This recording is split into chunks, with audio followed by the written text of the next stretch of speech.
It's the London Lowdown. Either Johnson, Andriy Shevchenko, Damien Duff, Iron Robin, players like that who could rotate in the front three and they'll come in and do a job. You look at Arsenal back in 2004, they had Dennis Bergkamp, Thierry Henry, I'm forgetting someone now, Canu. Players like that who can come in and do a job. Wiltord there for a while. Sylvain Wiltord as well, right? So there you go. Like you look at that, they've many different options. Whereas Harry Kane, he's at Tottenham. For years, he's had Fernando Llorente come in and do an odd job, but he used to always come in when he was injured, when Harry Kane would be injured. They've Carlos Vinicius, who was definitely not the finished article, and he hasn't played much games this year. Like at Kane's time at Spurs, he hasn't had a chance to rest because he hasn't had quality players in his position to even give him a screed of competition. Whereas when he moves to one of these football clubs, whether it's United, whether it's Chelsea, whether it's Manchester City, he's going to have players fighting for his position as well. Yeah. So, like, this is where, like, I get the stigma around him. People call him Harry Kane a prick. They say this, that, and the other about him because of his personality. Like, Harry Kane at Spurs, he's a very big fish in a very small pond. Let's be real about this. He's the biggest. He's probably the best ever player to play at Spurs. Obviously, the Ginola, Jamie Greaves, is other players like that. But if you boil it down, he's probably the best ever striker to play for Tottenham Hotspur Football Club. That's brilliant. No, I was going to drop it up there to say congratulations to the guys because obviously we're on the show with them the other day. Leicester fans, Brad and Chris. I was actually confident going into the game. They beat us, but I was saying to you, I was obviously sickened Saturday when we got beaten, but I had said it to you afterwards that if we were going to lose to anyone, I'm kind of happy that it was someone like Leicester that we lost to. Obviously, after the kind of fairy tale story that they had in the league, and obviously everything that happened with the owner and how they've kind of kept the team up since Rodgers came in and they've kept competing. I'm happy that Leicester actually were the team to beat us. But I just wanted to kind of touch on and say congratulations to the guys. I say they're delighted. I think it's the first FA Cup they've ever won. And I think they're all very hungover the weekend. I think they had they drank a lot of beer from what I've chatted to the two lads over the weekend. I did drop both of them a message and did give them to share my congratulations to them. Do you know what I mean? Like, look, it's another great symbol for Leicester City to win a trophy. Like, when you look at the way they recruit as a football club, you look at what they do, you look at the way their owners run that football club, and from top to bottom at Leicester City, they're such a well-run football club. I remember we had Phil Brown from Beyond the Pitch on this podcast. Remember myself and yourself and Chris were on. Yeah. And Phil Brown could not speak highly enough of Leicester City and the way they're run. And when you look at the way that football club is run, like, look at the owners have such a great relationship with the football club. You could see when Leicester beat Chelsea on the weekend. You can with all the blue wickets. But you can see when Leicester won the game, you can see what it meant to the owners. You could see the kind of hard work kind of paying off.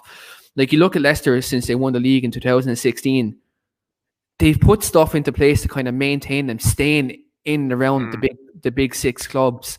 Now, I know we're talking about Spurs here on the podcast here tonight. Leicester are a big six club. Spurs aren't. The way that they've been run like a business. They're only going downhill. They're not going uphill. Leicester are part of the big six. Spurs are not part of the big six. Spurs haven't won a trophy in a long time. Leicester have won a league and an FA Cup, and they've a better squad than Spurs. Apart from Harry Kane and Heung-min Son, I would take every Leicester player ahead of every Spurs player at this moment. Yeah, 100%. If you ask me who I'd be more worried about in a game of football, if you're worried about a team coming to Old Trafford Well, I know both Leicester and Spurs beat United at Old Trafford this season, but like, if you're telling me more threats, Leicester would be a bigger threat. And look, again, Leicester are more interesting at the moment. Like, Leicester I think are here to stay as a top 6 club. Yeah, like, definitely. With their recruitment policy, that it's working, and they're an example for the likes of like Arsenal. You look at Arsenal; their recruitment policy has been horrible over the last couple of years. United's recruitment policy has been horrible in the last couple of years. Tottenham's recruitment policy, absolutely horrendous. Everton's recruitment policy is only getting good now since Ancelotti came in. But before that, their recruitment policy, they were spending money on all sorts of players, and it wasn't working out for them to get into the top 6. Like, you look at Leicester, they've given you a prime example of how to do things the right way and how to maintain kind of success and kind of freshen the team. They've a manager in Brendan Rodgers. So look, I've been hard on in the past. Like I think I said it's on record on this podcast. I thought he was a bottler. Obviously, looked at his time at Liverpool. You look at his time at Liverpool. That obviously kind of gave that a kind of a shine. I'll be honest with you, Chris, right? Joe Glazer won't even know where that game is going to be played. He probably doesn't even know who Man United are even playing. Joe Glazer doesn't know the offside rules. I don't think he'd be even at the Europa League finals, to be quite honest. Yeah.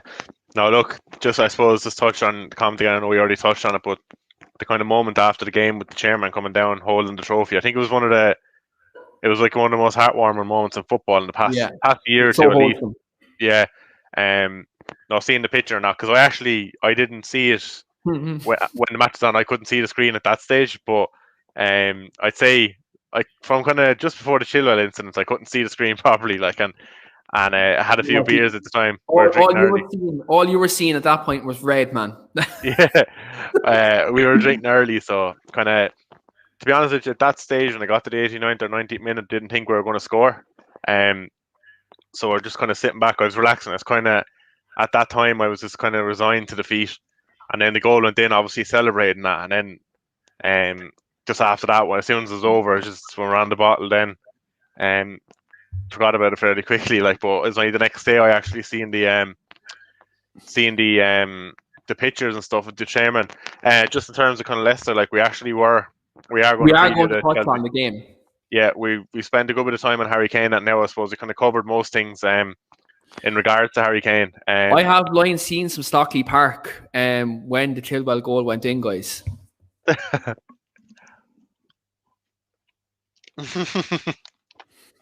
And then Deck have seen that the other day, actually, yeah. I suppose, look, there's one more thing, I suppose, before you wanted to kind of Chelsea-Leicester preview. I was reading there from Miguel Delaney. He was on about Harry Kane, but he said the tricky situation for Kane is that Chelsea are the English club most willing or able to pay, but it's the most politically difficult, and he's obviously preferred to leave on good terms. Kind of something I touched on earlier about, I suppose, if he went to a Manchester club, he wouldn't get the backlash off the Spurs fans as if he would if he went to Chelsea. That's something that kind of Miguel touched on there as well, and I think that's actually a very good point. And then I'm actually glad a Leicester fan agrees with me, Keane. I ranted. I actually don't mind that we lost to Leicester, so I'm actually okay with it. But I'm fully convinced that the freeze frame that Sky Sports used was used the freeze frame when the ball had left Thiago Silva's foot. Can we get William Brent on this podcast? I was there, and even when Dermot Gallagher spoke about it there today on Sky Sports, he was talking to the lads from Sky Sports, and they said it wasn't offside with the freeze frame and that. Well, they didn't actually say it wasn't offside, but they said the freeze frame, there was a problem with it. And Dermot Gallagher said that it's the pixels and stuff when we see it on telly is not right and all that stuff. And he was laughing, saying it was offside, but he knows it. I don't think it was. I don't think he was offside, and I think the freeze frame had the ball had left Silva's foot. But sure, look, it's done and dusted now. So the only thing we can do, I suppose, is try and beat Leicester tomorrow night now and push on and try and win the Champions League final, because we have to stop City winning that. Look, I suppose one thing I'll actually say kind of coming into the game Tuesday, tomorrow, is what shows how good Leicester actually are is they said that Johnny Evans wasn't fully fit, but no, he started and that's the captain. It's one of the most important players, and he got injured after, I think it was about 30 minutes, was it? But even with Johnny Evans going off in the middle of the game. Like they didn't fall apart. They held everything together and they stayed solid. So that's something that really impressed me. And then 100%. He's jumping on now in a minute as well. He just texted me. Yeah, no, he said he got called out in the podcast. He said it wasn't offside. I'm fully convinced it wasn't either. But look, I won't keep going on. I won't be Sarah. I won't keep going on about it. But yeah, look, tomorrow night, obviously, massive game. I was saying in the pod with the guys the other day that I thought we were going to win the FA Cup, but slip up in the league game. So now I'm going to go vice versa. We slipped up in the FA Cup and we're going to do better in the league, and that's what I think. I think we're going to get a win tomorrow night. I don't think we're going to get beaten twice in a week. And obviously it's a massive game. I'm kind of upset, I suppose, that Liverpool have dragged themselves back into it. I will say sorry, right? I will say sorry to both the Chelsea and Leicester that Liverpool have been dragged back into it. But one thing I will touch on, people who attack Man United say Liverpool have been dragged back into it. It's not our fault that a couple of these teams have dropped points. That's all I will say, though. Yeah, of course. I wouldn't blame United. I'm thinking that we've left Liverpool back into it. Obviously, the guys there asking the question about Tuchel, work away. I'll try and answer it as best I can. I'm sure it's something to do with doubt and Tuchel anyway, but I'll try and clear it on it. Rory thinks it's going to be 2-1 Chelsea. Look, if we have Kovacic back in there, I don't think Jorginho's it. He can have his good games, but he's too inconsistent. He can have a lot of off games. So if we can get Kovacic back in there for tomorrow night, I think he'd make a big difference. Hopefully, as Amy touched on earlier on about Jamie Vardy having a party, I'm hoping he brought him off on the piss for a day or two afterwards, and that could affect him tomorrow night. We wicked handy. How do you see it going tomorrow, Keane? Do you think Leicester are going to do us twice, or can you see a draw? Or? Do you know what? I've been thinking about this kind of last 24 or 48 hours kind of after the game, thinking about how these situations can pan out. Chelsea are obviously going to be going for revenge, to obviously avenge Saturday's defeat. Leicester are going to be on a massive high. Coming into this game, both teams are going to be some way confident. I look at the league table here and I'm thinking, what works best for me as a United fan for this game to for this to pan out. I look at this, Leicester lose the game, Liverpool win their game. Goal difference is going to make a difference. Do you know what I mean? Going into the final day. Does it go that way? Yeah. So if we win, it can go to goal difference between Leicester and Liverpool, is it? On the final day. That's the thing. This is what happens here. And I look at the final day. I'm just going to bring up the final day results. Chris, I'll pop you the StreamYard link there now in a second. You look at the final day, Liverpool are playing Crystal Palace, Leicester are playing Tottenham. So goal difference, I feel if Chelsea win this game, goal difference is going to play a factor. Whereas, part of me really kind of when I look at this game, part of me, I want it to be a draw because but then Chelsea are falling out of it. Liverpool, I think if they beat Burnley, that's it. They're in the top four. They're gonna finish there for me. I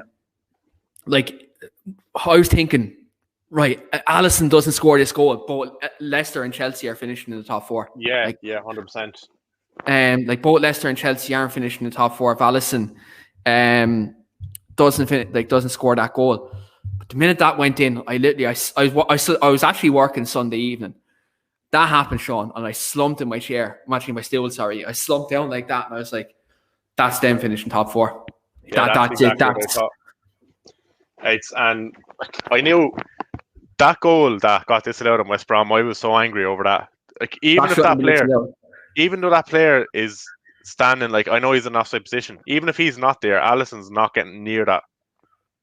Once that got disallowed, I straight away I said, Liverpool are going to get a winner last minute, but obviously I didn't expect Alisson to do it, so I was gobsmacked. Oh, stop. Do you know what? I was 30 seconds behind because I'm watching on LTV, right?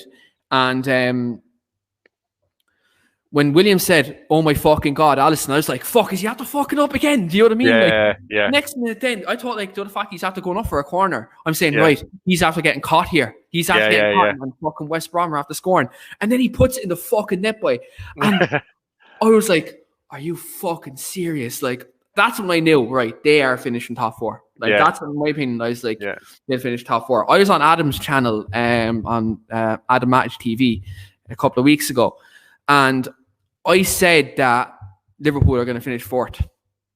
Yeah.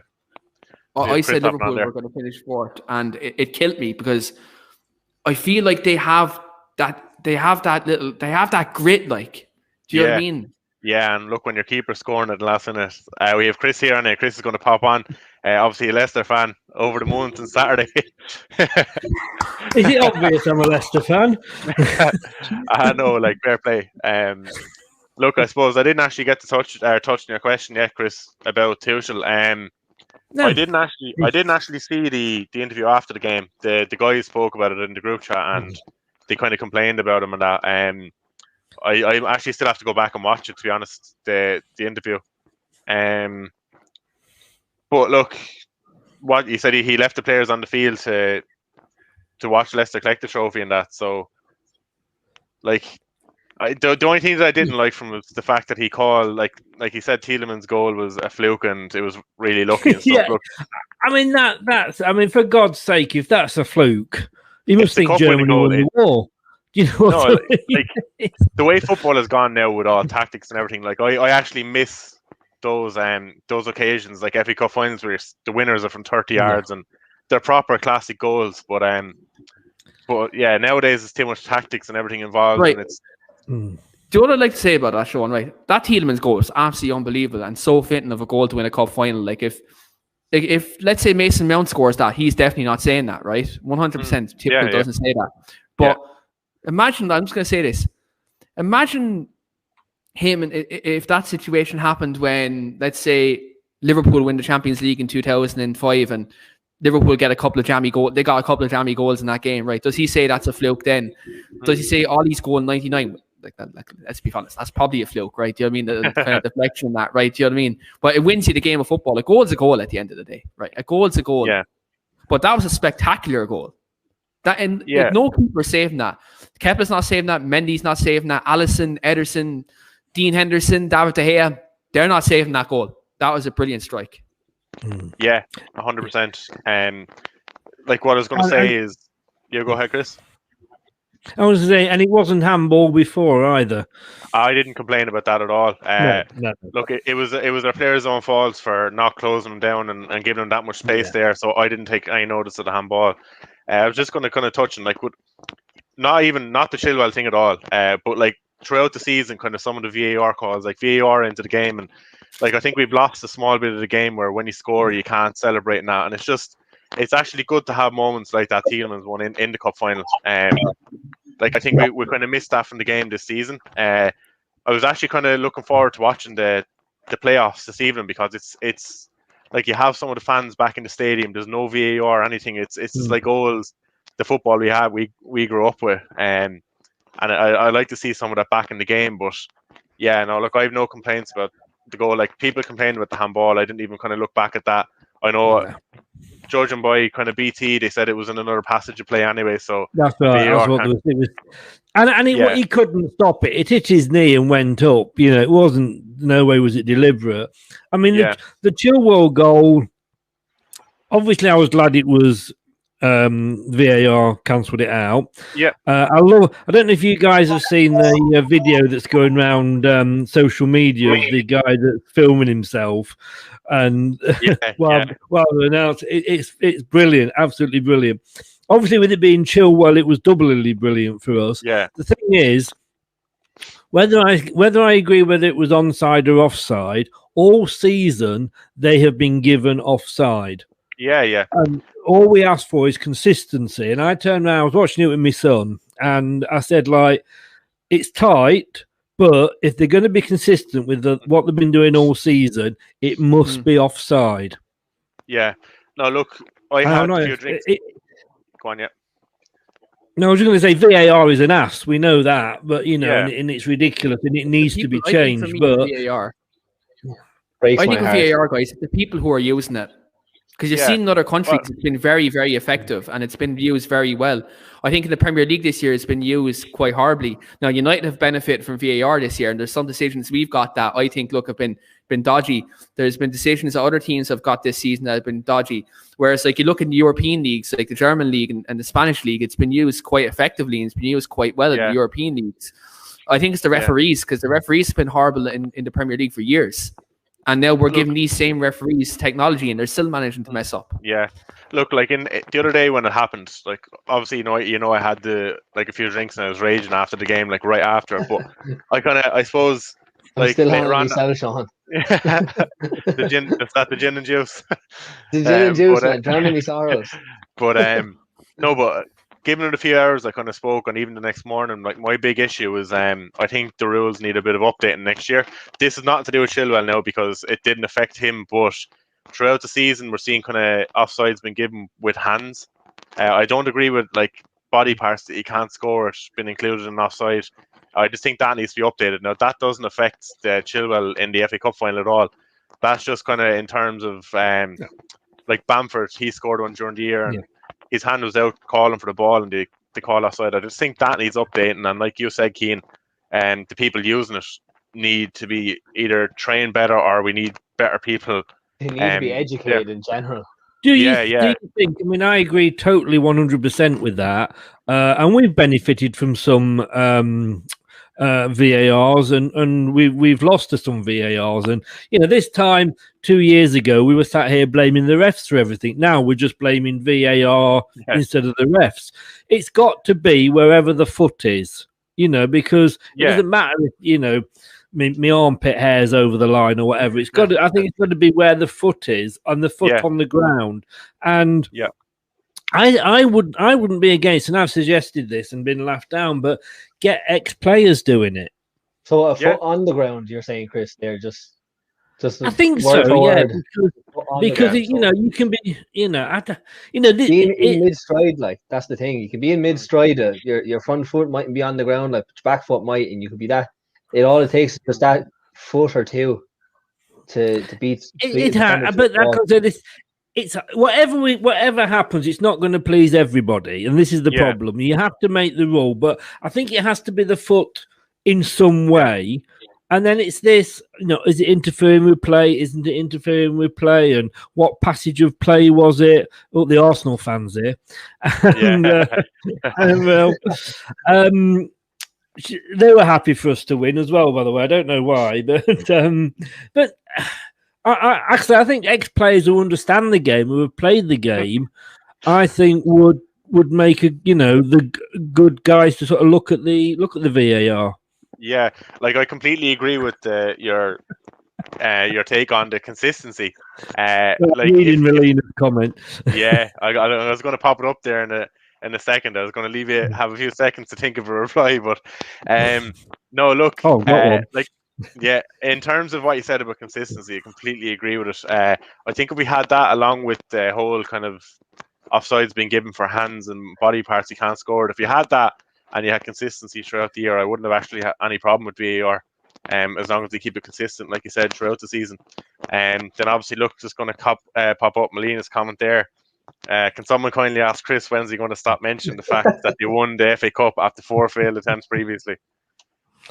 Melina, it's taken us 137 years to win our first one. It will probably take us, 137 years before I actually stop reminding you of the fact that we've won it. I will get my kids, when I pass on, I will get my kids to message you and keep telling you, and my grandkids to message you and keep telling you. I think an achievement like that, it deserves to be talked about. Like, I know it is a shame that Chelsea did lose, but like Sean said earlier on, any other team, it would have been. But the fact that it was Leicester, if it was Man United, you lost that, this show wouldn't be happening. Like, I won't be here, Keith. Won't be here. but for me, Leicester, I know Leicester won it, but I feel like it was football that won it. With the season that we've had, there was crowds there that we could watch it. There was, the owners that you top six, big six, greedy six, whatever you want to call yourselves, the owners that you've got, like we were saying about Joel Glazer before, and our own. I mean, that is a football club. I mean, for Ian Wright on the commentary to say that he was jealous of Leicester and jealous of that relationship that the chairman's got. I was screaming with my son for, get the chairman, come on, get on the pitch, enjoy it, it's your moment. And then Casper had to literally go and drag him down. And he was jumping up and down with the cup and he was hugging it. And, oh God, we weren't sure when his dad died whether they'd stay or not stay, but, he said he's going to carry it on. And we just love them. There's no other word about it. We are so lucky, and that's what, like I say, for me, yesterday was a win for football. I'm sorry to Chelsea fans, we all want our team to win, but after everything that happened earlier this season, I think everybody wanted us to win unless you were sort of a Chelsea fan. Just adding on to what you're saying, it's a win for football. I think it's just two clubs. Fans, they don't hate each other, like, do you know what I mean? The fans are generally enough, like, no bitter rivalry there, like, so it is nice to see not so much hatred, like, in fans' direction, like, fan on fan, like, do you know what I mean? I think there's too much tribalism in football anyway, in terms of though fans hating each other. I think there's a bit too much tribalism in that anyway. Like, this is what I love about platforms like this, where fans can actually come on and discuss with each other about each other's football clubs, like, like even Liverpool fans, right? Like, I have banter back and forth with Liverpool fans, like, do you know what I mean? But sometimes the hate between Manchester United and Liverpool fans goes a bit sticky. Sometimes hate between Arsenal and Tottenham fans goes a bit too far. I think tribalism in football is a bit too far sometimes. Liverpool fans are pure deluded, though, in most of the case. I will say that they're just pure deluded, like. That's really helping, cut down the hate between the fans, isn't it? That's not coming from a place of hate. That's coming from pure fact. They're deluded. I'm a lot older than you. You could probably put your three ages together and you wouldn't get to mine. So I can remember football in the 70s. When you had fences up and when you were all split up and you had pens behind the grounds, and it wasn't about football then. That was more tribal than it ever is now, and different reasons for that. And you can say those sort of fans have been priced out or whatever, but I think that since I was surprised when our chairman died in the helicopter crash, I couldn't believe the support and the messages from fans of other clubs. Clubs that we traditionally banter a lot with, like Derby, Nottingham Forest, etc. And that kind of brought all the fans together. I think when we won the Premier League, that kind of brought everybody together except Spurs. And I think with this ESL that's happened this year, that's brought together the fans again, because you guys hated it as much as everybody else did. So I think there's a lot of things there that have happened that are bringing the fans together. And these sort of shows as well, which there's lots and lots and lots of them now. You come on here, you have a bit of banter, you have a bit of laugh. I come on and wave me flag in your face and what have you. But it's banter, and at the end of the day, the rule in my group is, have banter, have fun, have a laugh, but it doesn't get personal. Yeah, exactly. Yeah, absolutely. You see it from a tragic incident happening with fans, with players, way up, as you said, to the top tier. Like, even when fans pass away, the diehard fans of a club, all fans from all different clubs come together and show support. So it is something magical to behold. Like, definitely. Look, we're just on with kind of banter and that there, Keane. I think we have an Arsenal fan there in the comments who Emery knocked out in the semi-final, saying that you're about to use the Europa League final too. Emery, what's your take on that? Well, first of all, it must be tough to be an Arsenal fan at the moment. Like, you sack a manager to improve your team, and you're 5th place when you sack that manager, and you now are 9th or 10th, and that manager knocked you out of the Europa League. But good evening anyway. Good evening anyway. Arsenal haven't a leg to stand on. I'm sorry, they just haven't a leg to stand on. She'd have Emery back now, I'll tell you. Unai Emery is a Europa League specialist. So it is now at the realms of possibility. It is now at the realms of possibility that they defeat us. But I'd like to think we have enough quality to win a one-off game against Villarreal. If it was over 2 legs, I'd be worried. I feel like, though, with the quality we have in their first 11, hopefully, fingers crossed, Harry Maguire is back for the game. Even if not, we've beaten better teams than Villarreal in the competition this season. With the likes of AC Milan, we've beaten Leipzig in the Champions League this year. We've beaten PSG. We've beaten teams in Europe this season. I feel like we'd have enough. And look, when you have Bruno Fernandes and Paul Pogba and Edison Cavani in your first 11, you always have a chance. Yeah, I think Man United will win it. I really, really do. I'm finding it harder to pick. No disrespect, guys, but I'm finding it hard to pick the Champions League winner. Yeah, no, that's no disrespect at all, because we know how good of a team City are, and kind of if it's difficult to pick between the two, there's no disrespect there really. But I don't know. I know we were poor in the FA Cup final again. It's not. Maybe it wasn't us being poor, but maybe Leicester didn't allow us to play. But I have this little kind of bit of confidence for the Champions League final. I think City might be a bit complacent.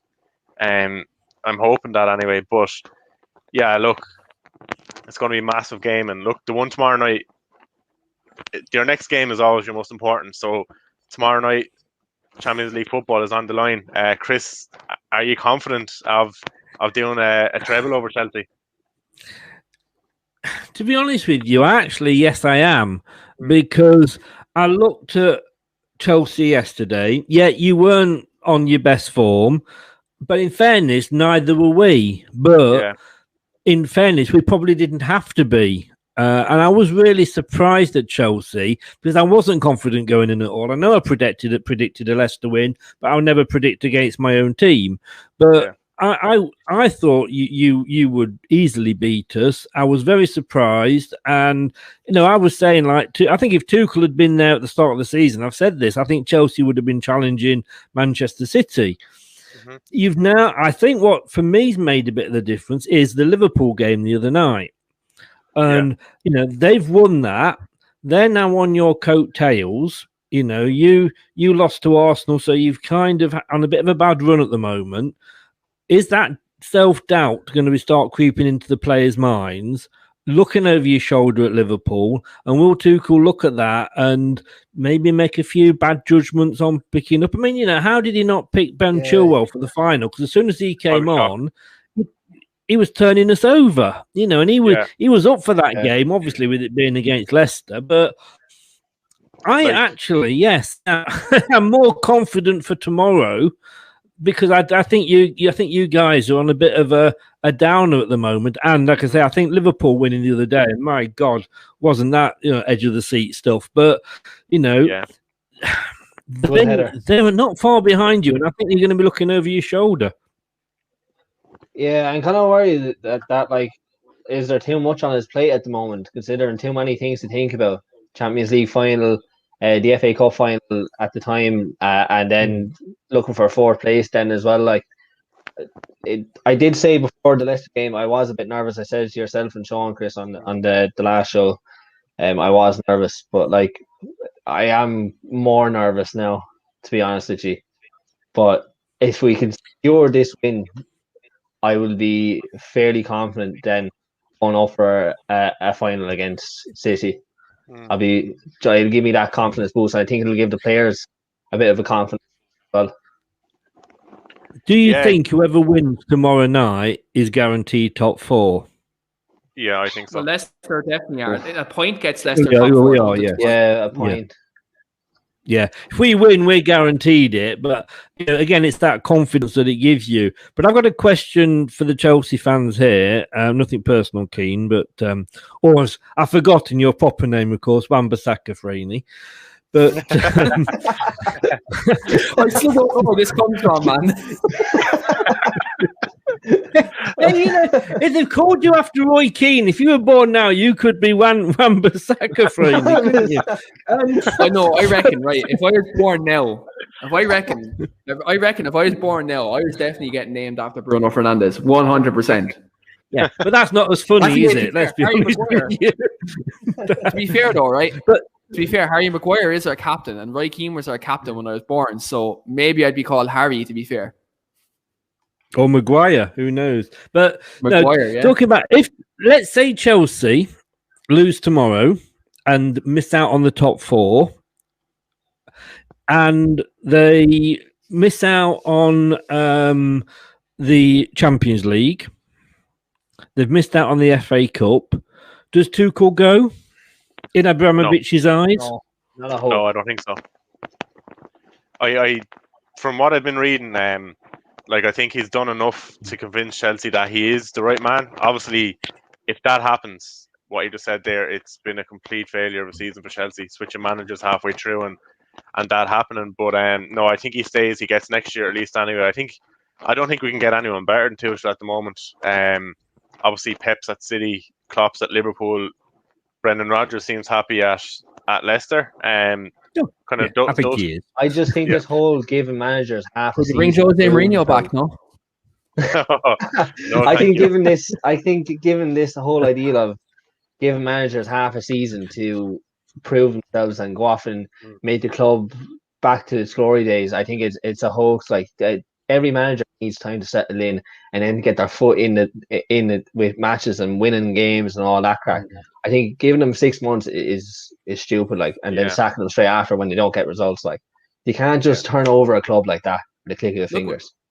Look what happened with Mourinho. He got time, but then results went down. They gave him 18 months. They gave him money. He was gone.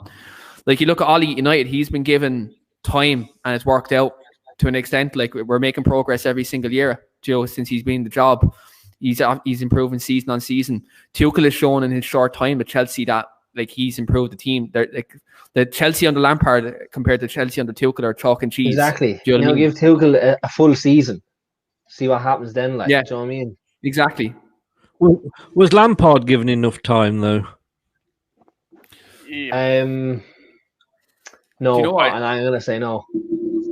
Maybe not, but I think the signs were there that he wasn't going to cut it in the end. He done well last year with the younger players, but I just think once he got the big window in the summer, he just didn't know what to do with his. My big issue with him was he never knew what his best team was, and he changed a lot. And I don't know, he just couldn't set on a team, and it cost him his job in the end. But I think he maybe wasn't given enough time, but I think he could kind of tell from his time there, kind of this season, that he wasn't going to cut it. But there was murmurs of the Chelsea board even deciding last summer that he wasn't going to be the man for the job, which is ridiculous because he got us top 4. Got us top 4 with the transfer ban and losing Hazard. But Sean, I think you have a comment to go to there. Is this from Sean Foley? Yeah. Oh, mother of God, that's scandalous. That's scandalous, Sean. I'll go home and kick the head off. I'll go home and kick the head off him now. Sean is Evan's brother, Chris. So he's my little brother, younger brother. Is he? Yeah. Right, guys, I'm gonna let you get on. I've hijacked your show long enough. Thanks for having me on, Chris. Before you go, quick score prediction. I've gone with I went with 2-1 for the final, and I think you are going to really want it tomorrow. And I think you'll get a goal, but I'm going to go 2-1 again. 2-1 again this time. The triple over you. You haven't beaten us in 5 games in the league. Yeah, I know it's unreal. Thanks for reminding us, Chris. Anytime, mate. Anytime. Here to please. I'm here to please. That's perfect, Chris. Thanks a million for hopping on. Really appreciate it. Thanks for having me on, mate. Thanks a million, Chris. Good luck in the Europa League and the Champions League finals, guys. Thanks a million, Chris. Thanks, Chris. Appreciate it. Mate. Take care. Stay safe. Cheers. Bye. Bye. Hello, Matt Elliott here. Be sure to watch Leicester Till I Die TV on YouTube and follow all them social media platforms for all the latest updates and news on Leicester City Football Club. Thanks for watching Leicester Till I Die. This is Chris saying goodbye and see you next time.